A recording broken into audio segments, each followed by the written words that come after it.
Welcome to Katie Calls BS, the podcast where we cut through the noise in course creation, digital products, and business strategy.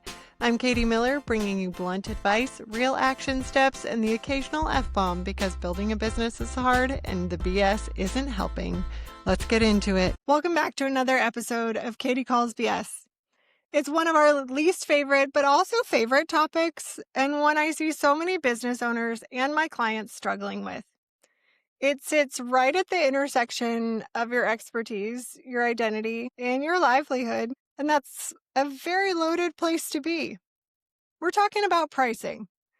Specifically, pricing your knowledge, pricing your expertise, pricing the thing that you have spent years, sometimes decades, building, and now trying to package into a digital product in a world where information is basically free.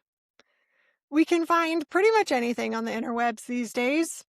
But here's what I'm seeing the most. Capable, genuinely expert people who have done the real work, who have real results, who have the frameworks and systems and genius that actually move people forward and help people, pricing their digital products in a way that does not come close to reflecting what they have built and what they know. The struggle is so real around pricing. We price too low to get people in the door and keep them there. We barely raise our prices so we don't offend people. I've seen people give things away for free way too many times. When I say that, I want to be very clear about something. This is not about calling anyone out. This is not about telling you that you have been doing it wrong or that you are leaving money on the table in some careless way. I can't stand when people say things like that, and it sounds like they're shaming people. Money is a tricky subject. It goes deep because there's some psychological things, there's money issues, there's some deep personal work that has to happen. Pricing your expertise is one of the most psychologically complex decisions a business owner makes. In 2026, in a world where AI can answer almost any question in 30 seconds or less, and Google has indexed approximately everything, and the economy is a hot mess, the pressure to price low has never felt more justified. But the research tells a different story. The psychology from both the person setting the price and the person deciding whether to buy tells the story that most people don't really think about, and they've never really walked through it. We just go with whatever a coach told us when we started our businesses and went with a number that ends in 7, but you didn't think about why you do it. So we're diving into pricing today and calling BS on some of it. Let me start with the most common misconception I see in digital product pricing. The one that sounds completely logical on the surface and quietly does more damage than almost anything else. The idea that the more that you put into something, the more it should cost. This is how so many digital products and courses fail. It's how people walk away from those same products disappointed by the investment. You know you've done it. I paid so much for that, and it was terrible. The course that took 6 months to build should cost more than the one that took 6 weeks? No. Or the guide that has 50 pages should cost more than the one that has 15? No. The product with 12 modules should cost more than the one with 4? It feels right. It feels fair. It feels like the natural relationship between input and output. But here's the problem with that. The market, your audience, could give a shit how much time you spent building the thing. It has nothing to do with how long it took you to build it.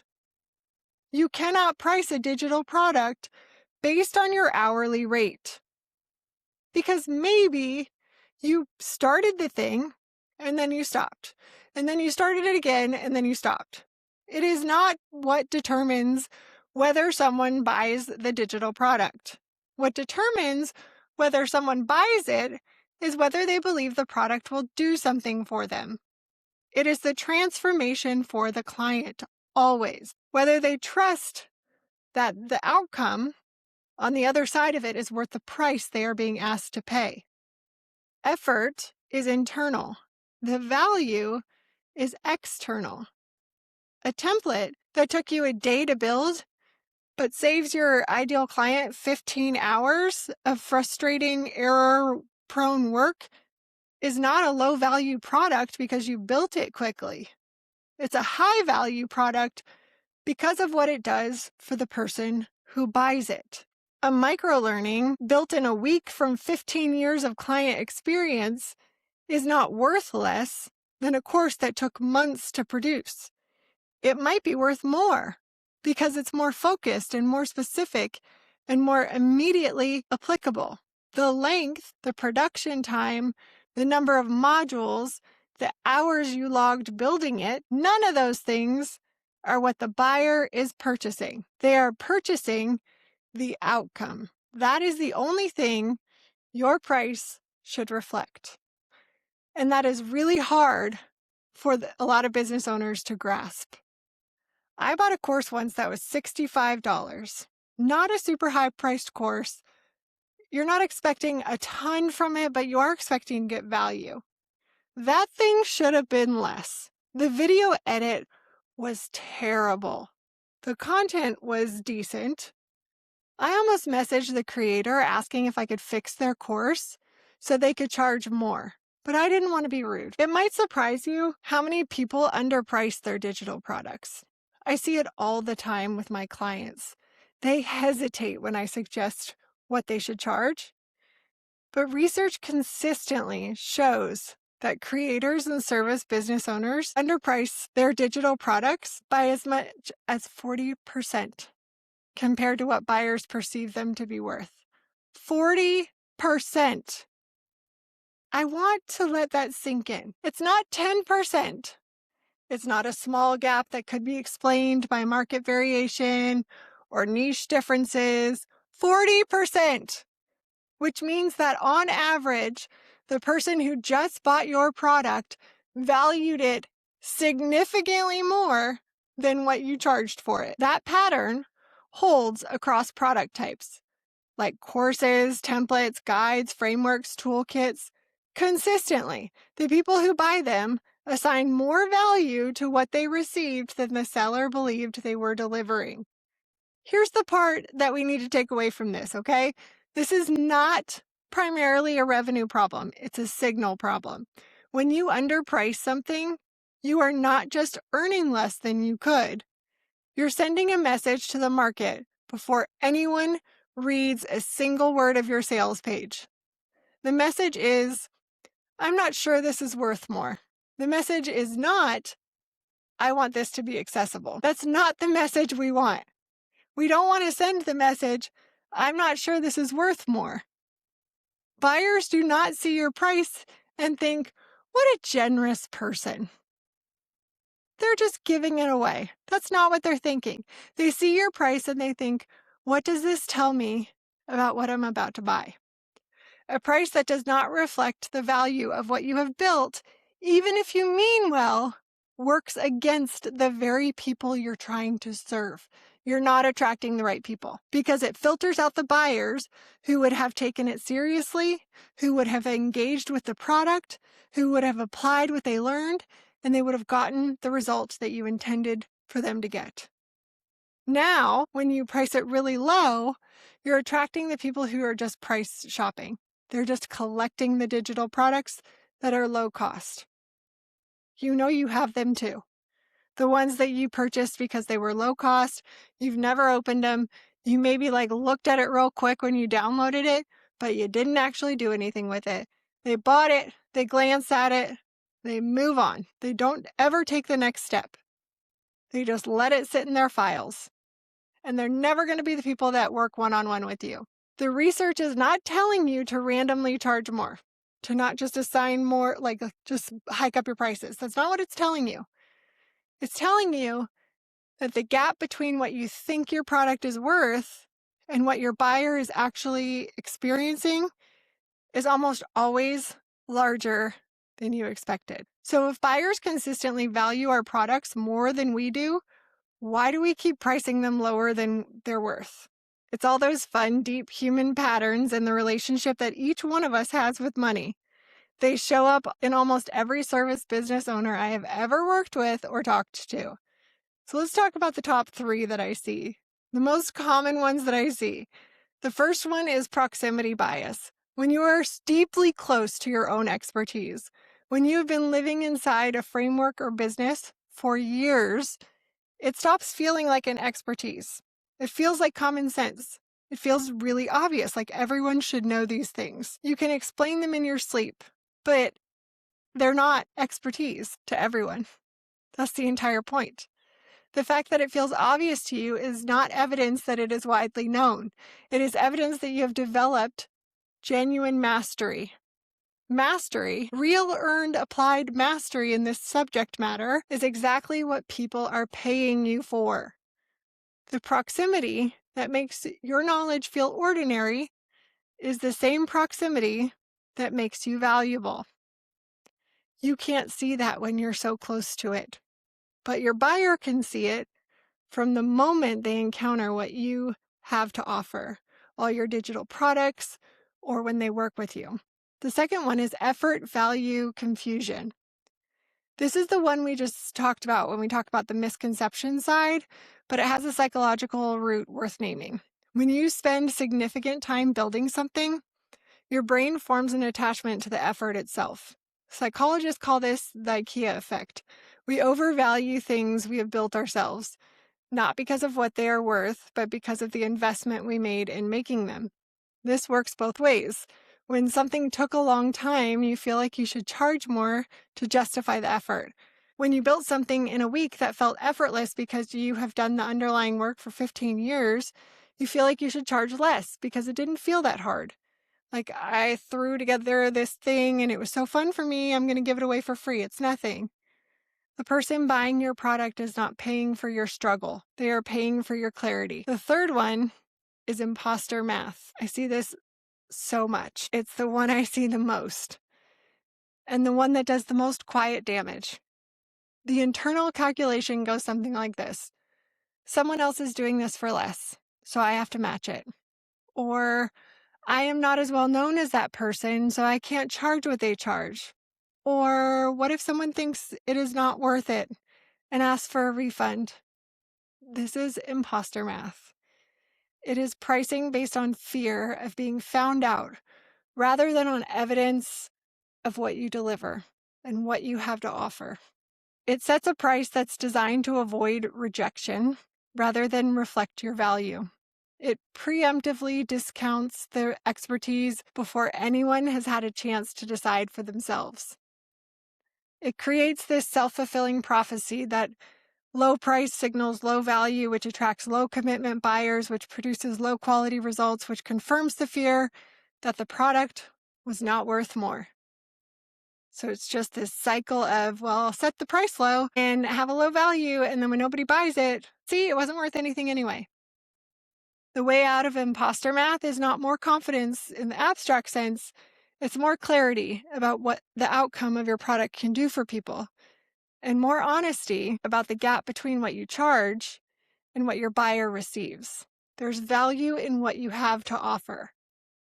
Now let's look at what happens from the buyer's perspective, because understanding what happens psychologically for the buyer when they see a price is just as important as understanding what happens for the person setting it. Price is a signal before it is ever a transaction. Before anyone reads your sales page, watches your previews, or checks what's in the modules, they see your price. Or they should, because it should be on your website. That price communicates something, whether you intended for it to communicate something or not. It does. There's 3 things that the price will tell your buyer before they engage with anything else. The first is the quality signal. Behavioral economics has documented this extensively. The higher prices within a credible range increase perceived quality, not because people are irrational, but because price is one of the few signals available before a purchase. When something costs more, the buyer assumes there's more that went into it. More expertise, more refinement, more care. This does not mean pricing high on its own creates the quality. Like just, I'm going to jack up the price. That means people are going to see there's a higher quality. It means that when you have built something of genuine quality and priced it low, you're working against your buyer's ability to perceive the value before they buy. There's a well-known study where participants were given the exact same wine and told it was priced differently. The people who believed they were drinking the more expensive wine consistently reported more enjoyment, not because the wine was different, but because the price had already shaped their expectation of the experience. Your digital product works the same way.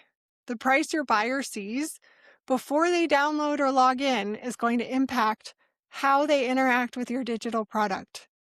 A product priced at $9 gets opened differently or not at all than a product priced at $97. Same content, different expectation, different result. The second one is the commitment filter. Price determines how much a buyer invests in getting a result from what they bought. This is one of the most consistently documented findings in consumer psychology. When something costs very little, the cost of not using it is also very little. There is no psychological pressure to engage. Nothing's at stake. So the product gets downloaded, maybe skimmed and forgotten. We're not really invested. We know we have those things that we've bought at the $9 or low cost range, and we just forget about it. When something costs more, when there's skin in the game, the buyer is more likely to engage, apply what they learn, do the work required, and get the result the product promises. They have made a commitment, not just a purchase.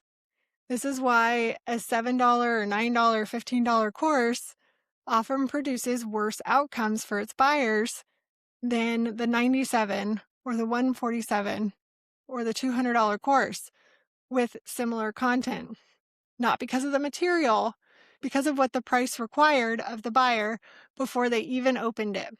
If you genuinely care about your buyers getting results, and I know if you are listening to this podcast, you do, then pricing your product at a point that creates real commitment is not a revenue decision. It's a design decision. It's part of how the product works. And the third one is the trust indicator. In the market we are operating in now, in 2026, where AI-generated content is everywhere, it's like taking over the market, where we have these stupid courses that are being sold under manufactured brands, where the online business space is flooded with cheap, low-effort, high-promise products. A confident price point does something specific. It signals that something and someone real is behind it. A product priced at the bottom of the market is going to blend in with all that other noise. It looks like the other things priced at the bottom of the market. Right now, that low bottom barrel of the market is very crowded with very low quality things.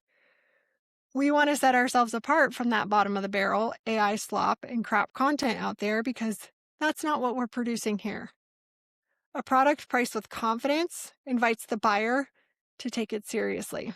It says the actual person who built this believes in what they built, and it delivers value. It's a trust signal that no amount of marketing copy or AI robot can manufacture. Today's landscape makes digital products challenging and really a lot of things hard.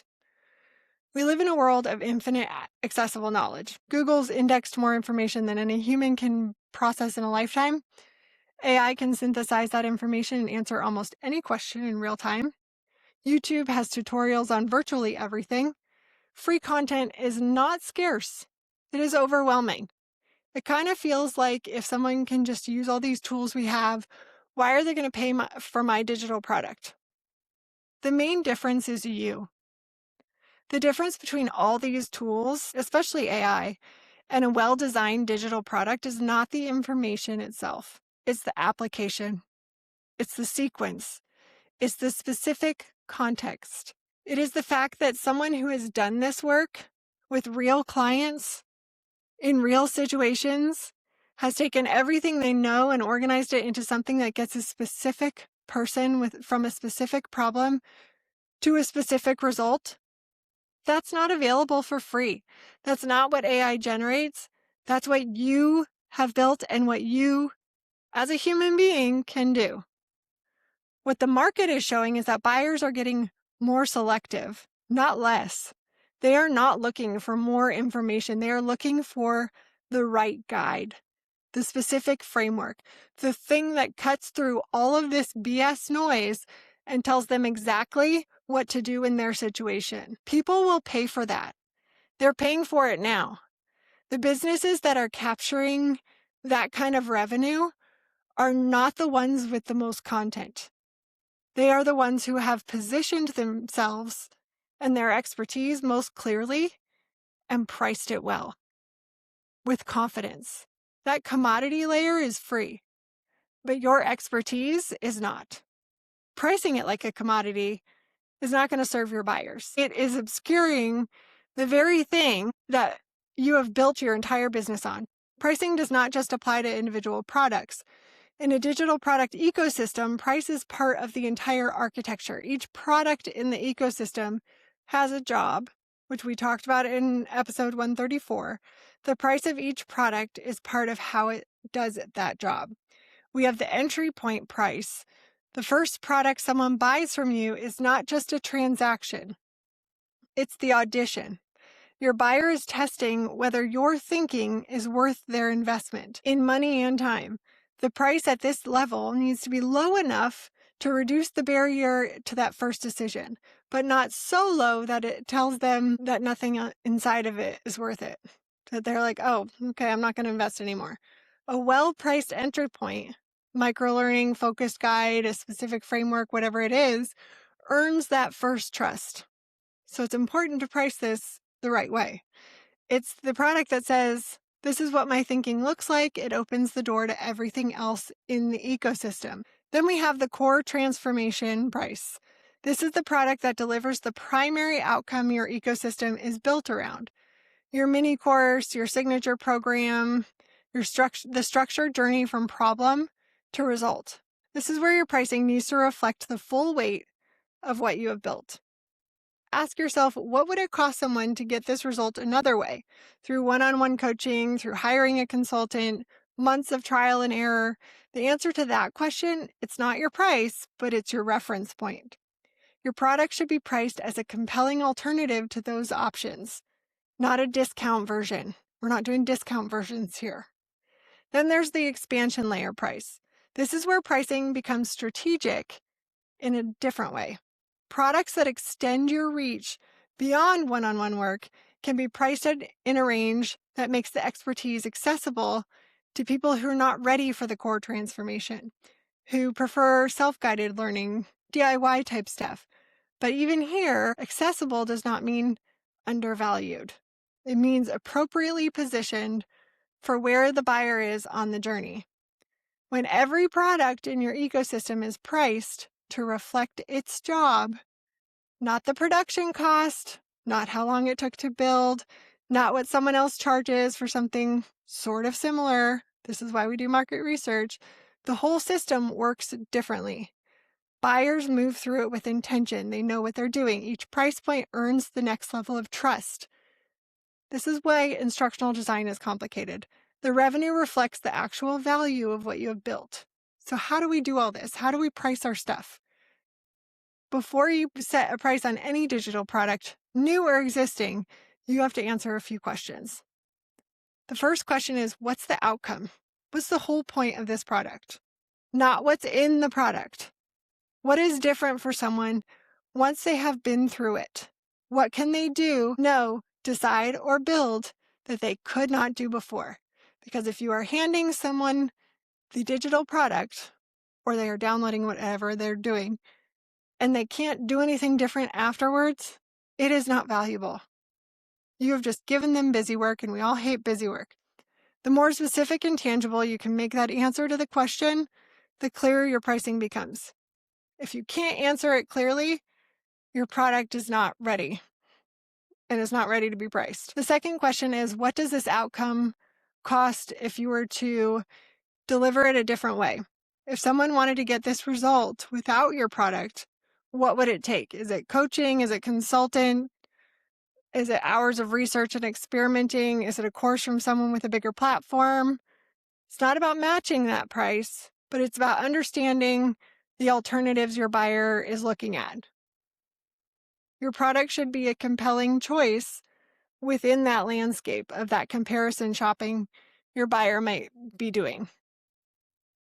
The third question is, who is this for? And what do they already invest in? This is about understanding your buyer and your buyer's existing investment behavior. It's one of the clearest signals available to you. Someone who regularly invests in their professional development, who's paying for tools and resources that help them do better work, who has purchased products like yours before. That person has already demonstrated how they will pay for what you are offering. Price for that person, not for the most price-sensitive person who might encounter your product. You cannot price for everyone. You can't price for the person who will always find it too expensive. You have to price it for the person who is genuinely ready for what you have built and has the track record to prove it. You got to shoot down the middle. The fourth question is, where does this sit in your ecosystem? Is this your entry point that earns the first trust? Is it the core transformation that delivers the primary outcome? Is it your expansion layer that extends your reach? Each position in the ecosystem has different pricing logic. Knowing where that product is sitting within your ecosystem is going to tell you what job its price needs to do. And that's the foundation of setting the price correctly. Those 4 questions don't give you a number. What they give you is clarity to guide you in the right direction. That clarity is the ability to say with confidence, this is what this product does, this is who it's for, this is why it costs what it costs. That's why I know that this price makes sense to this person. If you want to map out what your digital product ecosystem looks like and where each piece sits so that the pricing conversation becomes a strategy conversation instead of a guessing game, this is what we do with the digital product infrastructure audit. It's what it's designed to do. You can find the link on my website. Pricing is not an easy topic, and sometimes it requires some real work and deep work. But remember this, pricing your expertise is not arrogance. It's being accurate. When you underprice what you know and your experience, the frameworks you have developed, the results you have produced, the years of real work that went into what you built, you are not being humble. You are making it harder for the right person to find you. You are making it harder for them to trust what you built before they ever download it, log in, open it. You are making it harder for them to engage with it fully once they do. The research says your buyers already see more value in what you have built than your price reflects. I bet you should raise your prices today after listening to this episode. The psychology says a confident price makes the right buyer more likely to commit, more likely to engage, and more likely to get the result you designed the product to deliver. Price is not the last decision you make about a product. It's one of the first signals your product sends into the world. Make it an accurate one. I know it's hard to do. Have a great day. I'll see you next time. If this episode hit home, your next step isn't to build anything. It's to audit what you already have. I offer a paid infrastructure audit where I review your current offers, delivery load, and where your business is relying too heavily on you. You'll get a clear decision doc and a Loom walkthrough outlining what actually makes sense next. The link is in the show notes.